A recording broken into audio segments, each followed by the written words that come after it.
My name is Dana Hargrove. Everyone calls me Danny. I'm 36 years old, and 11 days ago, my mother knocked on my door for the first time in 9 years. I want you to picture it the way I saw it. A gray Tuesday morning in Bend, Oregon. I was standing at my kitchen sink with a coffee mug in one hand, half listening to Ellie argue with Mateo over whose turn it was to feed the dog, when I heard tires on the gravel out front. Through the window, I watched a taxi pull up to the curb. A woman stepped out in a beige raincoat, a small rolling suitcase behind her, a folded piece of paper clutched in her right hand like she was afraid the wind would take it. I hadn't seen my mother in 9 years. Not since the day she told me my husband would never be one of us. The paper in her hand wasn't an apology. I knew that before she even rang the bell. It was a list. I could see it in the way she held it, flat, careful, the way you hold something you've rehearsed presenting. She rang the bell. I opened the door. We stood 3 feet apart on my porch, and for 4 full seconds, neither of us said a word. "Dana," she finally said, "not Danny." She never called me Danny. "We need to talk about the family's future." Not "I'm sorry." Not "how are my grandchildren." Not even "hello, sweetheart, it's been too long." The family's future. As if the last 9 years had simply been a long business trip. Here's what my mother did not know standing on that porch. For 9 years, I had been keeping a record of my own. Not a diary, not a scrapbook. A field journal. The kind we're trained to keep in the military, where you write down what happened, when it happened, and what it cost. 29 entries. Every one dated. Every one true. She brought a list of what she wanted from me. I brought a record of everything she had done. Before I get into it, if you're new here, thank you for stopping by. Drop a comment and tell me where you're watching from, and if this story means something to you, hit subscribe. It matters more than you'd think. Let me take you back to the summer I turned 18. The summer I made a decision that would end up costing me my family, and, though I didn't know it then, save my life. Barrows Creek, Kentucky. Population just under 1,700. 1 Baptist church, 1 feed store, 1 diner, where the coffee had been the same shade of burnt for as long as anyone could remember. My father, Walter Hargrove, worked at the grain mill on the edge of town for 28 years. He was a Vietnam veteran, though we almost never talked about it. Just came home every evening at 5:50, hung his cap on the same hook, and said almost nothing until dinner was on the table. My mother, Carol, ran that house like a battalion commander running a base. She organized the church potlucks. She coordinated the prayer chain. She decided without ever raising her voice exactly how things were going to go, and nobody in Barrows Creek argued with Carol Hargrove. My sister Brooke was 3 years younger and everything I wasn't. Homecoming court, cheer squad, the kind of girl who cried pretty. I was the quiet one, the one who got straight A's and never asked for anything and did the dishes without being told. I don't say that with bitterness. I say it because you need to understand the math of my childhood. In our house, love was a budget, and Brooke was the line item that always got funded first. When I was 18, I told my parents I wasn't going to the community college 40 minutes away, like my mother had already decided for me. I told them I'd enlisted. My mother's face went the color of ash. "Girls don't belong on a battlefield, Dana," she said. "You belong in a kitchen and in a church pew, same as I did." That was the first crack. Before there was ever an Elijah, before there was ever a wedding she refused to attend, there was that, my mother's first real understanding that I was not going to be the daughter she budgeted for. My father didn't say a word that night. He just looked at me across the dinner table, and for 1 second, I thought I saw something like pride flicker behind his eyes. Then he looked back down at his plate. That was Walter Hargrove, a man who felt things enormously and said almost none of it out loud. I shipped out 3 weeks later. I was young and scared and freer than I had ever been in my life. I met Elijah Marsh during officer candidate school 4 years later. He was a combat engineer, calm in a way that made the loudest room go quiet when he spoke. He'd grown up in Cleveland, raised by his mother, Wanda, a retired Army nurse who worked double shifts for a decade to keep the lights on. Elijah's father had never been in the picture. Wanda had been enough. Elijah had his mother's steady eyes and a way of listening that made you feel like the thing you were saying actually mattered, maybe for the first time in your life. Our first date was 2 cups of gas station coffee on the hood of his truck outside the training facility because neither of us had leave time for anything fancier. He told me he wanted to build something after his service. He didn't know what yet, but something that actually fixed a problem instead of just talking about it. I told him I wanted a life where the numbers meant something, where effort actually equaled outcome. He laughed and said, "Then we're in the right line of work, Lieutenant." That refusal to be the daughter my mother had budgeted for was the first crack in the foundation of my family. Not race, not Elijah, but the simple fact that I hadn't turned out how she planned. Everything that came later just widened a fault line that had been there all along. I remember the first time I brought Elijah home to meet Wanda, months before I ever worked up the nerve to bring him to Barrows Creek. She lived in a small brick duplex outside Cleveland, and she opened the door before we even made it up the walk, wiping her hands on a dish towel, sizing me up with eyes that missed nothing. She didn't ask where I was from or what my father did for a living, or any of the things my own mother would later ask about Elijah's family with a certain careful chill in her voice. She asked one question: "Does he treat you right?" "Yes, ma'am," I said. "Then that's all I need to know," she said, and pulled me into a hug so tight I nearly dropped my bag. Welcome to the family, baby. I didn't understand yet how rare that was. I would understand it later, the hard way. We dated for 2 years, mostly long distance, mostly over crackling phone calls between deployments. He met my parents exactly twice. The first time, at a family cookout, my mother introduced him to the pastor's wife as Dana's friend from her unit. We had been engaged for 6 weeks. The second time, she called him Elijah correctly, but she never once looked at him while she said it. My father shook his hand both times and said almost nothing at all, the way he did with everything that scared him. Brooke was the only honest one. At Thanksgiving that year, she leaned over while Mom was in the kitchen and whispered, "He's a good man, Danny. But Mom's never gonna be okay with this. You know that, right?" I didn't know that. Not yet. I wanted so badly not to know that. Elijah proposed on a Tuesday the night before his second deployment. No ring yet.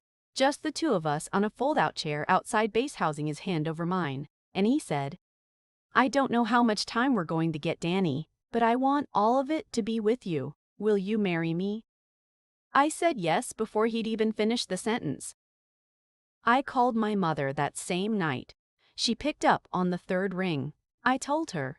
The line went quiet for 7 seconds. I counted them, the way you count seconds after an explosion, to gauge the distance. "You need to think very carefully about what this means for this family," she said. Not congratulations, not tell me about him.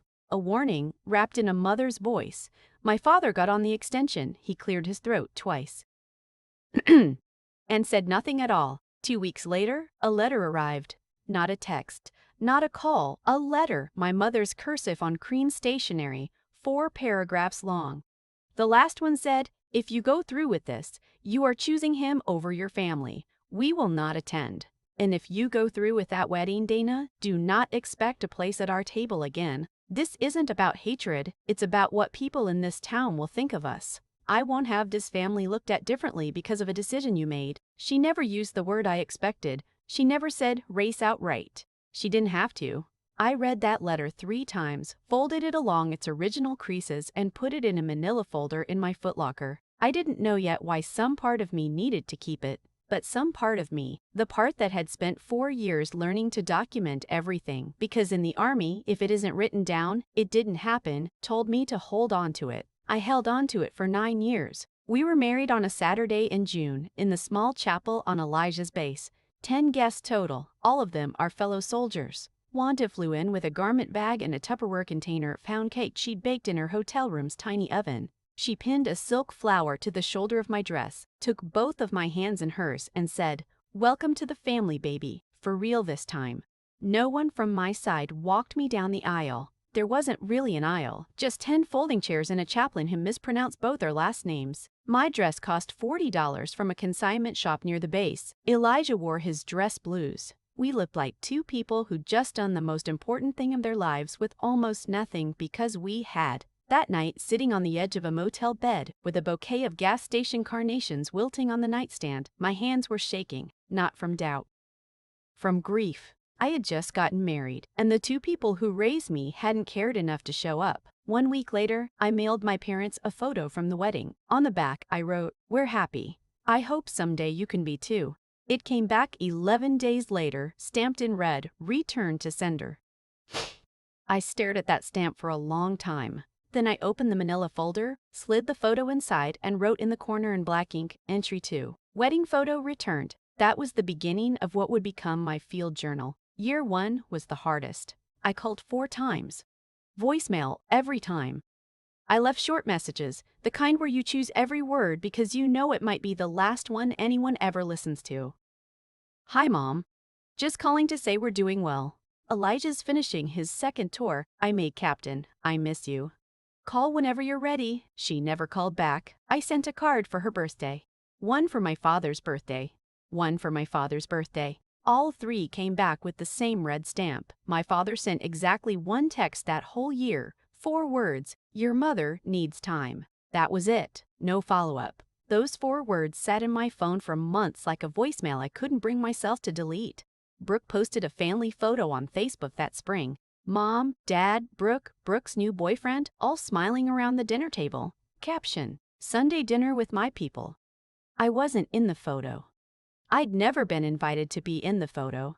I printed the screenshot. Not to torture myself, I printed it because by then I'd started doing something I couldn't fully explain. Filing everything. Every returned card, every unanswered call log, every piece of proof that my family had decided I no longer existed. By March, the manila folder was too full to close. I bought a proper binder. No, that's not right either. I bought something better suited to who I actually was. I bought a leather field notebook, the kind we used on deployment for after-action reports, and I started writing entries the way I'd been trained to write them. Objective. Timeline. Outcome. No adjectives, just facts. Entry 1. Entry 2. Entry 3. My mother's voice. He's not one of us, Dana. This isn't about hatred, it's about what people will think. Played in my head at strange hours. In line at the commissary. At 2 in the morning on a cot in a country I can't name in this video, I wanted the words to stop hurting. They didn't stop. But somewhere along the way, they got quieter, and the field journal got thicker. Year 3, I was stationed stateside again when I got the call that changed the shape of my whole life, though I wouldn't understand that for years. We were on a routine convoy security operation. An IED went off 40 yards from my vehicle. I don't remember most of what happened next. I remember heat and a ringing so loud it felt like silence, and someone's hands on my shoulders pulling me clear. I woke up 2 days later in a field hospital with a concussion, a shattered wrist, and shrapnel wounds along my left side that would leave scars I still have today. The Red Cross made an emergency family notification call to my parents' house in Barrows Creek. Standard protocol. Next of kin. My father answered. I know this because years later he told me himself, his voice cracking on every word. He heard, your daughter has been wounded in an IED attack, and he said he nearly dropped the phone. He called for my mother. He held the receiver out to her. My mother looked at it and she said, and these are the words the Red Cross caseworker later confirmed because I asked. Because I needed to know. Because some part of me had to hold this in my hands the way I'd held the returned photograph. My mother said, we are not her family anymore. Please don't call this house again. I found out what she said almost a year later from my father in a phone call I'll tell you about soon. But even before I knew the exact words, I knew something had happened because no card came. No call came. Nothing came. I lay in that field hospital bed with my wrist in a cast and half my ribs wrapped, and I understood in a way I hadn't fully let myself understand before. That my mother had drawn a line around her love and I had been placed permanently outside of it. That entry, 11, is the hardest one in the whole journal. I didn't write it until months later, once I'd gotten the confirmation from the Red Cross caseworker in writing. I remember sitting at my desk with my still stiff wrist, typing it out one slow letter at a time. Entry 11. Family declined emergency contact following IED injury. Date confirmed via Red Cross casework file. Some wounds don't show up on an X-ray. The recovery took months. I remember lying in the hospital in a country I still won't name on this channel, staring at the ceiling tiles, running through the math of my own family in my head, the way I'd run through a supply manifest. Column 1. The people who had called. Wanda, twice a day, until the hospital staff started recognizing her voice on the line. My unit commander, Sarah, who found out through the wife of another soldier and called anyway, crying so hard I had to calm her down instead of the other way around. Column 2. The people who hadn't called. My mother, my father, silenced by my mother, my sister, who posted a photo of herself at a music festival that same week with the caption, "Living my best life." I didn't cry about it in that hospital bed. I want to be honest with you. I didn't cry until almost a year later alone in my own kitchen, holding a phone call transcript I'd finally requested from the Red Cross casework office because some part of me needed the truth in writing before I could let myself feel it. The physical therapy took 4 more months after I got back stateside. My wrist never went back to 100%. Even now, on cold mornings, it aches in a way that reminds me exactly where I was and what it cost me to get home. There were nights during that recovery when Elijah would sit on the edge of our bed and help me work through the range of motion exercises the therapist assigned, counting the reps out loud in that same calm, steady voice he'd used solving regression problems back at officer school like pain was just another equation waiting to be balanced. "You don't have to be strong about this part," he told me once when I finally admitted how much it hurt. Not the wrist, but the silence from Kentucky. "You're allowed to just be hurt." I didn't know how to do that yet. I'm not sure I fully know how to do it even now. But I let him hold on to that truth for both of us until I could carry some of it myself. Elijah finished his second enlistment not long after I recovered, and he came home with an idea he'd been sketching on napkins and scratch paper for over a year. A digital platform that could connect veterans with mental health resources, benefits navigation, and peer support all in one place.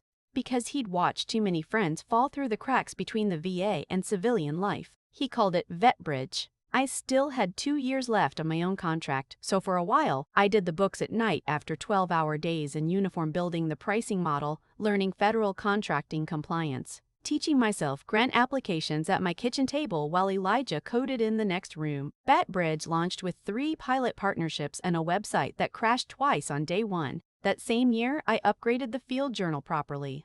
I bought a real leather cover, the kind that would hold up for decades, and started using numbered tabs for each year. I want to be clear about something. I wasn't building a case. I wasn't planning revenge. I was doing what 4 years in the Army had trained into my bones. You document everything, because someday you might need the truth laid out in a straight, unemotional line, and memory alone will fail you. My daughter Ellie was born the following spring. 6 pounds, 4 ounces, a full head of dark curls, and lungs strong enough that the whole maternity ward probably heard her arrive. Elijah cried holding her, the only time in 8 years I'd ever seen him cry. And he said, standing by the hospital window with our daughter against his chest, "She's going to know she's loved every single day of her life." Wanda flew in the next morning and stayed 2 weeks. She cooked, she rocked Ellie at 3 a.m. so I could sleep. She brought a hand-crocheted blanket in soft yellow and cream, and a tiny silver bracelet engraved with Ellie's birth date. That's what a grandmother looks like. I'd sent my mother the ultrasound photo 5 months earlier. Returned. I sent the birth announcement. Returned. I sent a photo of Ellie asleep on Elijah's chest. Returned. 3 entries. 13, 14, 14, 15. 2 years after Ellie was born, something happened that changed the shape of our family in a way I never could have planned for. Elijah's closest friend from his second deployment, Sergeant Toby Reyes, was killed during a training accident stateside. Toby's wife had passed from cancer 18 months earlier. Their son, Mateo, was 4 years old, and there was no family left close enough or steady enough to take him in. We didn't discuss it for very long. Elijah looked at me across our kitchen table one night and said, "Toby would have done it for us. There's no version of this where we don't." We adopted Mateo 8 months later. He came into our house, clutching a stuffed rabbit with one ear chewed half off, and the first night he slept in Ellie's doorway on the floor because he said he didn't want to be too far from another kid. For the first few weeks, he flinched at loud noises and wouldn't eat unless someone sat next to him at the table.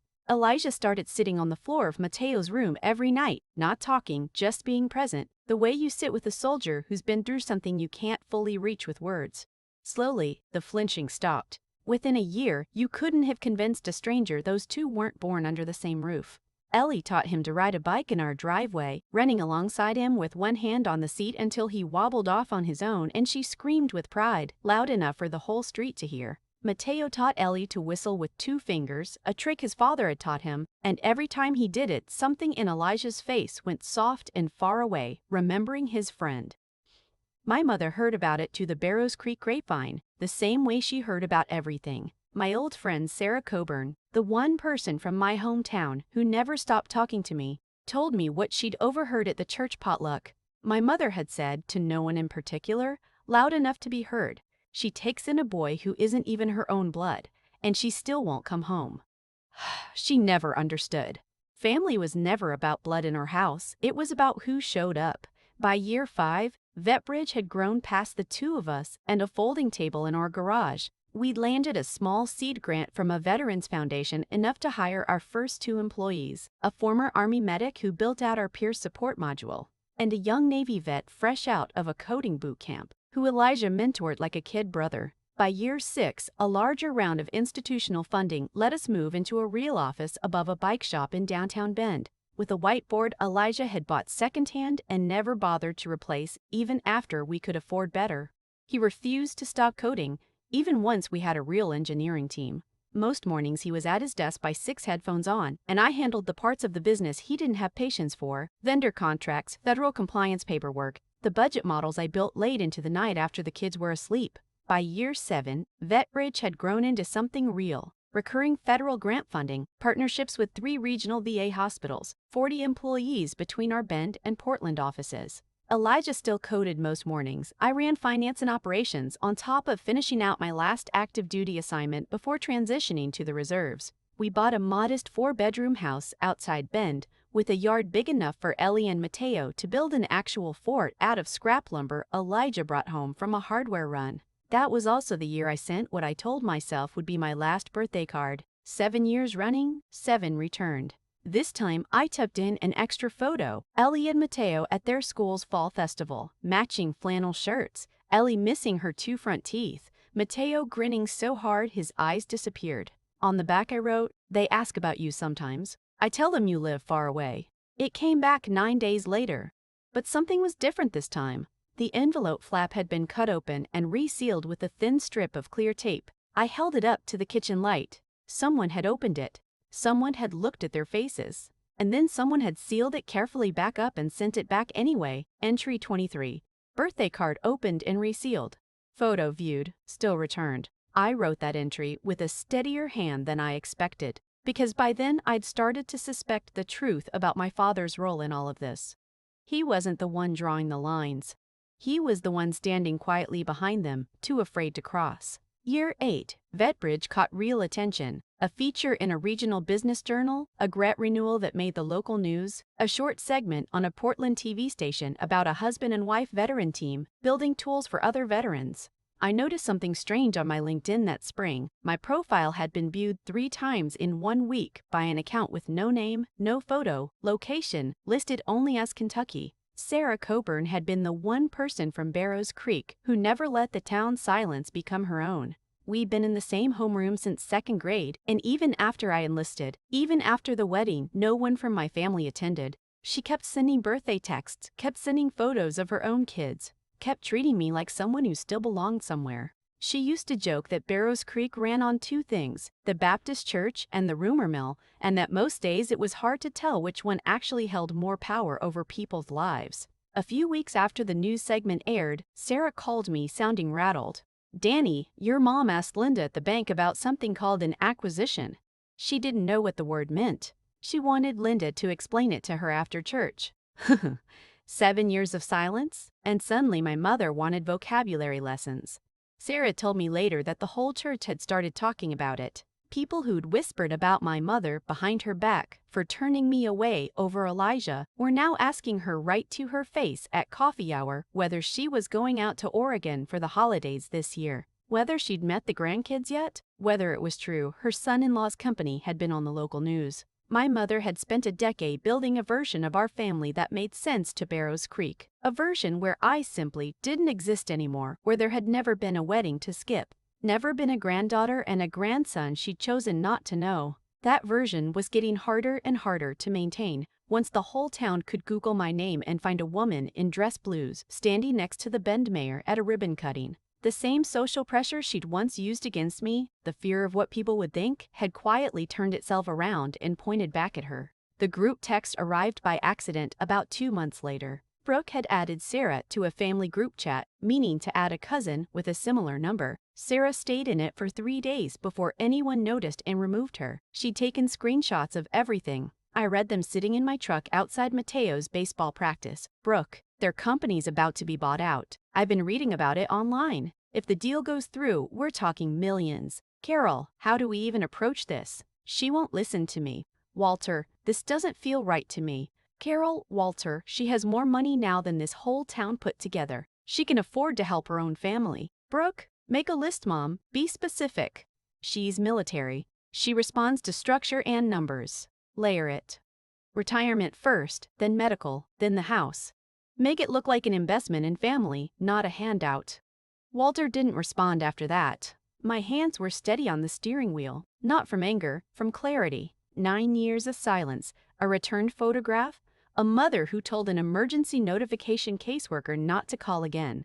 And now that the numbers had changed, they wanted to approach with a plan. I drove home and filed it. Entry 26, family group chat, financial reconnaissance confirmed. If this part of the story feels familiar to you, if someone in your life only came looking for you once you had something they wanted, tell me in the comments. I think more of us carry that than we admit out loud. I told Elijah that night after the kids were asleep. He read the screenshots once, slowly, the way he reads code, looking for the break in the logic. When he finished, he set the phone down and was quiet for a long moment. What do you want to do?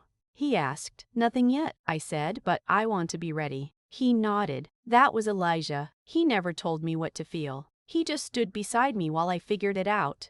I called our family attorney, Grace Whitfield, not to file anything, but to understand exactly where we stood. Grace had helped us set up Mateo's adoption paperwork years earlier, and she knew our family better than almost anyone outside of it. She walked me through it in 20 minutes, calm and unhurried. The way you'd expect from someone who had seen 100 families try to fight over money that was never really about money in the first place. No, my mother had no legal claim to anything. Our trusts for Ellie and Mateo were airtight structured the same year. VetBridge landed its first major grant, specifically so that no future version of anyone, not my mother, not Brooke, not some unforeseen creditor, could ever touch a cent of it. 9 years of documented estrangement, all laid out chronologically in a leather notebook in my desk drawer, made any future claim, financial or custodial, essentially unenforceable. You don't need me for the personal part of this, Danny, Grace told me. The legal structure is already solid. What you're describing now is not a legal fight. It's a conversation you get to control. She was right. This was never going to be settled in a courtroom. It was going to be settled at my kitchen table with a field journal instead of a lawyer. VetBridge's acquisition closed the following spring. A national veteran services nonprofit network bought us out, folding our platform into their operations while keeping our whole team on staff. With a payout that made my hand shake a little the first time I saw the final number written down, $42 million split between Elijah and me. I remember sitting in the conference room with our attorneys, staring at the wire transfer confirmation, and thinking, this doesn't feel real. It felt like a spreadsheet cell with too many zeros. Except I'd checked the formula myself. That had literally been my job. The local news ran a segment. Local veteran couples tech company acquired in multi-million-dollar deal. They used an old photo of me from 3 years earlier, in uniform, the day I was awarded the Bronze Star for actions during that convoy attack all those years before. Combat hero, successful founder. 2 headlines that had never once, in 9 years, been enough to get my mother to pick up a phone. 2 months before my mother showed up at my door, Brooke texted me for the first time in 9 years. 6 words. Hey. Just thinking of you. How's the kids? As if this were a conversation we'd been having all along instead of a resurrection. I didn't answer for a week. When I finally agreed to meet her, it was at a coffee shop downtown. Public, neutral, time limited. She showed up 15 minutes late in a blazer that looked brand new, hugged me a beat too long, told me I looked amazing 3 separate times, and then spent the next 40 minutes asking questions. How big was the house? Did the kids go to private school? What had the payout actually been after taxes? Was Elijah still working or fully retired now? She asked about the house first, square footage, how many bedrooms, whether we'd built it or bought it. Then about the kids, public school or private, and did Mateo know he wasn't really ours? A phrase that made my jaw tighten so hard I heard it click. Then about Elijah, Was he still working at all, or had the payout meant he could finally stop? Then about the payout itself, phrased so many careful ways I nearly laughed out loud watching her circle it like a hawk that didn't want to spook the field mouse. What had the number actually been after taxes? Was it wired all at once or over time? Did the military give me anything extra for my injury on top of it? 31 questions. I counted. Not one of them was "I'm sorry." Halfway through her latte, I caught her reflection in the window glass, her phone angled down toward the parking lot, toward my truck, cataloging, building a report to bring home. I let her finish her coffee. I answered vaguely, politely, the way you answer a stranger's small talk. When we hugged goodbye, she held on a beat too long again. I drove straight home and opened the journal. Entry 28. Brooke reconnaissance visit. 31 questions documented. Vehicle photographed. No apology offered. Then I called Grace a second time. "They're coming," I told her. "My mother probably within weeks." "You don't need me for this part either," Grace said gently. "You already know exactly what you're going to say." She was right. This was never about the law. It was about whether I was going to let my mother rewrite 9 years of silence into a story about a misunderstanding, which brings us back to that Tuesday morning. My mother on my porch, beige raincoat, folded list in hand, the taxi pulling away behind her. I didn't lead her to the living room. I led her to the kitchen, the same kitchen where Ellie did her math homework at the island where Mateo built Lego towers on the floor, where a photo of Wanda holding boat kids at the beach hung on the fridge next to a hand-drawn family tree from Mateo's second-grade class with Wanda's name written under Grandma in his careful 7-year-old handwriting. My mother's eyes landed on that photo the second she sat down. Something crossed her face. I couldn't tell if it was guilt or envy. Maybe both. I poured 2 glasses of water. No coffee. Coffee is for people who are staying. "This is what families do, Dana," she said, unfolding her list. Her handwriting blue ink, 5 careful lines. "Your father worked his whole life. It's time to give back. Retirement fund. 200,000. Knee surgery. 40,000. Mortgage payoff on the house. 160,000. College fund for Brooke's son. 200,000. Monthly support, indefinitely. Total, just under $780,000. Not once, reading it aloud, did she say my name with the word sorry attached to it. I stood up, walked to my study, and pulled the field journal out of the bottom drawer where it had sat, mostly forgotten, behind old tax files and insurance paperwork. I carried it back to the kitchen and set it down beside her list. 2 documents, side by side. Hers, 1 page, 5 lines, $780,000. Mine, 29 entries, 9 years, 0 apologies received. "You brought a list, Mom," I said. "I brought one too." She stared at the worn leather cover, the tab dividers, the thickness of it. "I don't understand." "You will." I opened to entry 1 and started reading. Not raised voice, not tears. The way I'd been trained to give an after-action report, factual, sequenced, no editorializing. 9 years of receipts, laid out one at a time on the kitchen table like evidence in an audit. Entry 2, the wedding photo, returned. Entry 13, 14, 15, the ultrasound, the birth announcement, Ellie's newborn photo, all returned. My mother's eyes went wet somewhere around entry 15, the theatrical kind of crying she used to do when the church didn't choose her casserole for the potluck finals. "I was hurt, Dana. You chose him over us. You left." "I didn't leave," I said. "You told me not to come back." I turned to entry 11.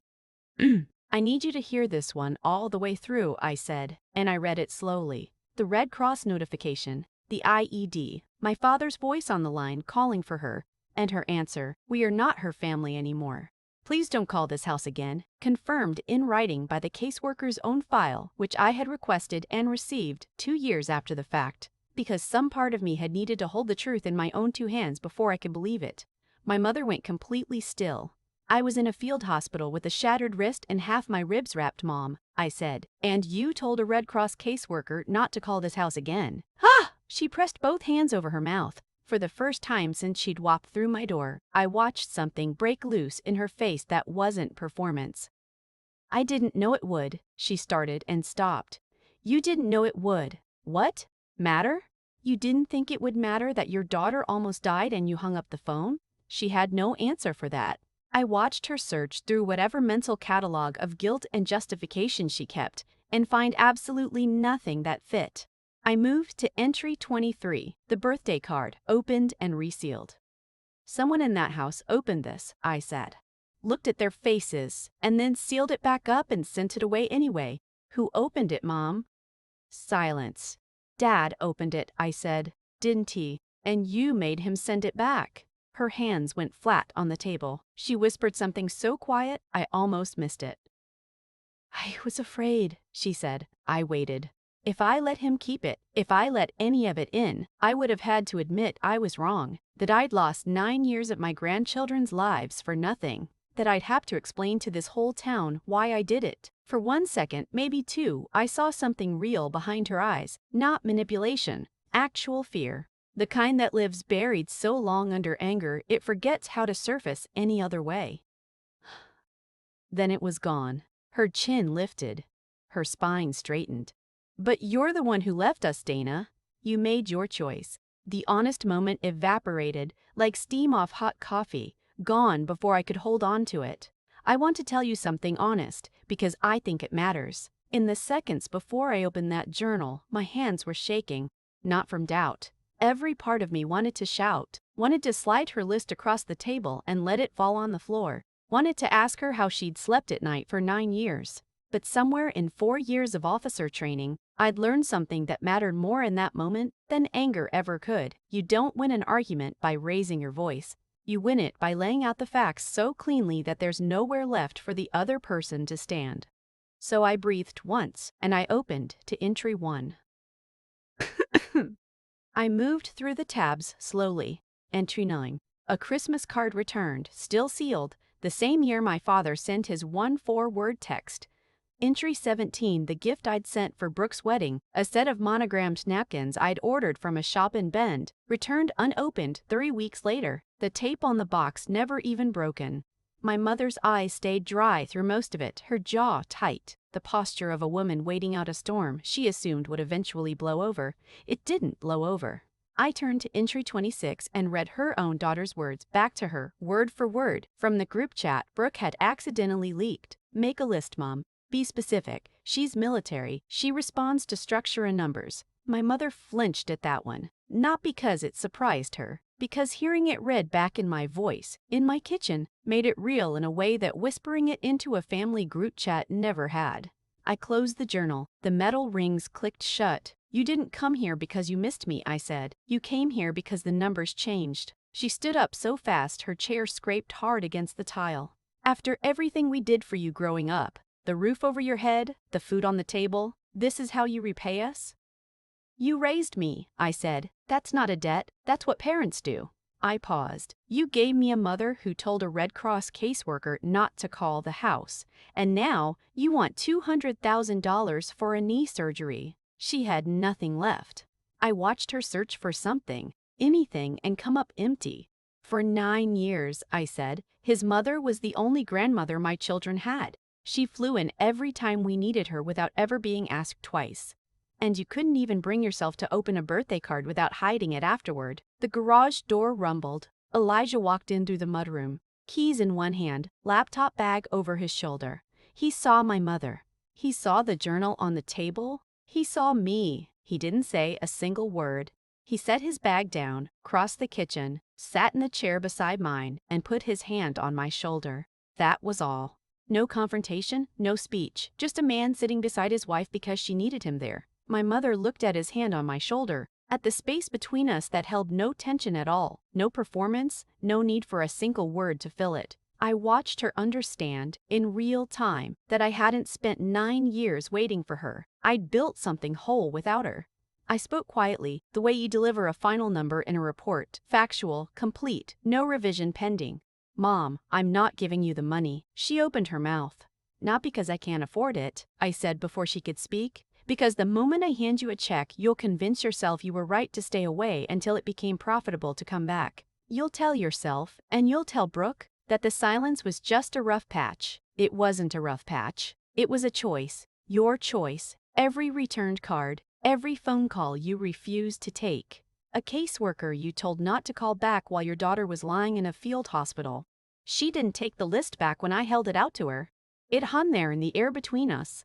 If you want to know your grandchildren, I said, really know them, not as a line item. It starts with an apology, not to me, to them.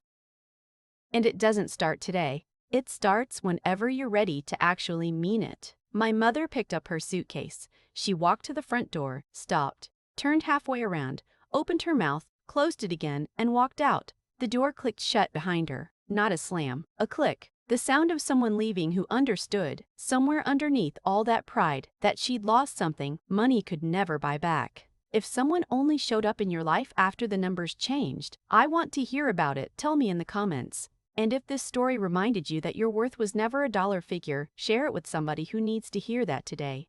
2 weeks passed. Elijah and I didn't talk about my mother much, not because we were avoiding it, but because there wasn't much left to say. She'd come with a list. I'd shown her a journal. She'd left without an apology. The math was settled. The kids never knew she'd come. They were at school both times, the arrival and the departure. I preferred it that way. They'll learn about Carol Hargrove when they're old enough to understand that some people only see you clearly when the light finally makes it worth their while. My father called on a Tuesday morning, not a weekend, 9:14, while I was reviewing a vendor contract at my desk. His voice was thinner than I remembered, older, but there was a crack underneath it that hadn't been there before. "Baby girl," he said. He hadn't called me that since I was 14. "Your mother told me what happened. I should have opened that door for you 9 years ago. I should have picked up the phone the day you were hurt. I should have done a lot of things." His voice broke. "I'm sorry. Not because of the money. I don't want anything from you. I want to know my grandchildren, and I want to know if you'll let me try." I was quiet for a long time, 17 seconds. I counted them. "I believe you, Dad," I finally said. "But believing you and trusting you are two different things. We start slow. Phone calls every couple weeks, no visits yet, just talking."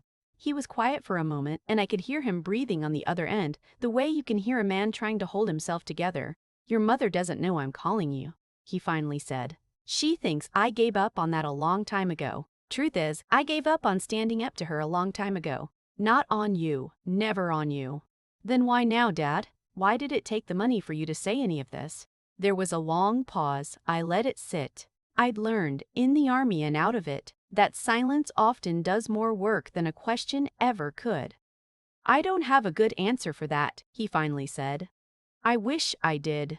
All I can tell you is I'm done being quiet. That's the only thing I can promise you that actually means something." "That's more than I deserve," he said. "It's exactly what you deserve," I said. "Not more. Not less. My father and I have talked 6 times now, every other week, exactly as I asked. He tells me about the mill which finally shut down 2 years ago after almost 60 years running, and about the garden he's taken up since he retired, mostly tomatoes and too much zucchini, the kind you end up leaving on neighbors' porches because you can't eat it fast enough. Last week, for the first time, he asked if he could send Ellie and Mateo something for their birthdays. I told him he could send a card. Just a card, no gifts yet. He said that was fair. He didn't argue. Brooke texted once after that. One line, "You could have just helped us." I didn't answer. Some messages are their own answer. My mother never called, never texted, never wrote. The silence came back around, but this time it was hers to carry, not mine. The field journal sits in the bottom drawer of my desk now, right where it sat for years. 29 entries. 9 years. I didn't add a 30th. I hope I never have to. 3 weeks after my mother left, another letter arrived in the mailbox. Not from her. The handwriting on the front was Brooke's. I haven't opened it yet. Wanda still comes every 6 weeks, same as she always has. Suitcase in one hand and something homemade in the other. Last visit, she taught Mateo how to fillet a trout at the kitchen sink while Ellie sat on the counter, narrating the whole thing like a sports announcer. Elijah stood in the doorway watching them, arms crossed, that same soft, faraway look on his face he gets whenever something reminds him of Toby. I caught his eye across the kitchen and neither of us said anything. We didn't need to. Here's what 9 years and a field journal taught me. Family isn't the people who share your last name. It isn't the people who show up once your net worth changes. Family is the people who show up when your world is small, when a phone call comes from a hospital overseas, when a 4-year-old boy needs somewhere to go, and there's no question about whether you'll take him in. Family is the woman who flies in every time without being asked twice, who teaches your son to fillet a trout and your daughter every bird's name in the backyard. That's family. It was never about the money. It was about who showed up. That's my story. 9 years, 29 entries, 1 field journal, and a door that finally closed on its own terms instead of somebody else's. If this reminded you that your worth was never about the numbers, share it with somebody who needs to hear it today. Drop a comment, hit subscribe, and I'll see you in the next one.